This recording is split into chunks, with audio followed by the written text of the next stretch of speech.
Songwriting does not need to be difficult. If you look at it in segments, bits and pieces, it'll be a lot easier to digest the information and apply it to writing a song or being in a songwriting session. And so the first thing, let's go over interchangeability. Interchangeability is when you have a line, sentence, and each word is interchangeable with other words that are either synonymous or they rhyme with that phonetic that you like for that part. And so when I say phonetic, I mean the vowel. So if you do the dana technique, da-na-na-na-na, and then you replace one of the danas, those parts there are interchangeable. So if you look at each word as having a value, and those fine details change the context and the subtext of the entire line. And so the value that they add to the line depends on the complex set of details. So if you have synonymous words like lunatic, crazy, psycho, each of those hold a weight in society, where lunatic is, I imagine that as being somebody crazy and chaotic, nuts. They're blowing stuff up. Psycho, I imagine somebody who's a serial killer, who you gotta watch out for. They got a weird air about them, right? And then you have crazy, somebody who lost their mind, right? And so each of those have a different connotation to them and how society views them, and a different level of context that they add to the entire line, a different value. I'm feeling crazy again, compared to, 'cause I'm a lunatic. So if you say, I'm feeling psycho again, okay, I could picture a girl slashing her boyfriend's tires after saying that. If I'm feeling crazy again, that could be somebody else imposing their beliefs onto me, and it's making me feel crazy. Or I'm very confused and things aren't going right, everything's going wrong. You keep doing the same thing over and over again and failing, and so you feel crazy. All those words are perceived differently by the viewer. The next thing to consider is irony. Think in opposites, right? Up and down, high and low. But how can we change those and recontextualize them? Just like a cliche, it can be reinterpreted as well. If you just say the cliche, you're quoting somebody else's originality. With irony, if you say something like, you get me high and you get me low. I've heard songs with that before. Well, how can we change that? You keep hitting me high and hitting me low. So now, the boxer, we have the opposites there of high and low, but it's just used in a different way. Now the context is somebody's throwing slights at you. The metaphor is fighting on top of that. Next, you have metaphors.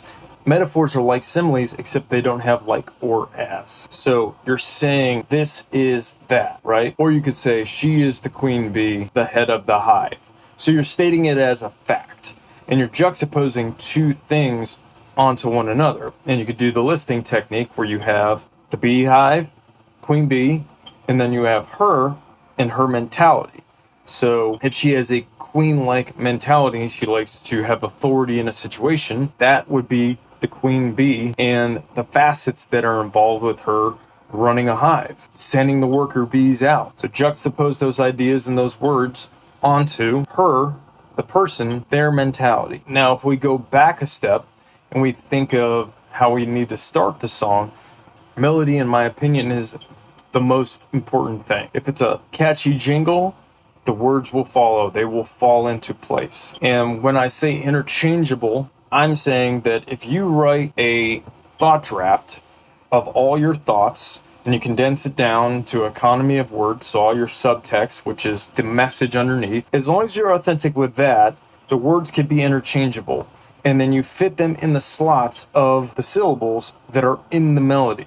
You have a certain number of syllables that can go in those slots. And so you could go da-na-na-na-na. That could be several words strung together. Da-na-na-na-na. Or you could have a don or an be a pause. Da-na-na-na. Da-na-na-na. Da-na-na-na-na. Da-na-na-na-na. If you think in terms of rhythm across a grid, so I like MIDI for this, where on the x-axis you have time, and on the y-axis you have pitch going up and down.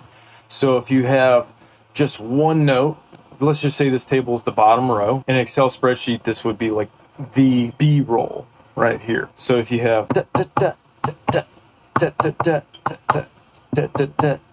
da da da da da. You can fill in those slots, those rhythmic slots. Those are either syllables or they're pauses.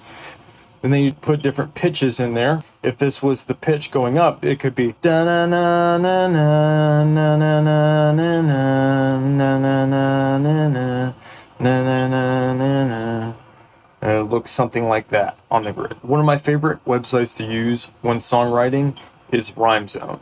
RhymeZone.com. You can find near phrases and synonyms that are like the word that you put in. If you're basing it off of your own authentic thoughts in your thought draft, the subtext, and then the subtext that you condense it down into, you can find words that have those values that we talked about earlier and the phonetics, the vowel sounds that fit and make it flow nicely in your lyrics. And then the last thing that I'll say is just think about the journey of your tongue, the singability. If your tongue is going up at the end of the word, well, maybe the next word might sound better and be more singable if the tongue starts at the top and then goes down at the end of that word. And that's lyric writing in a nutshell.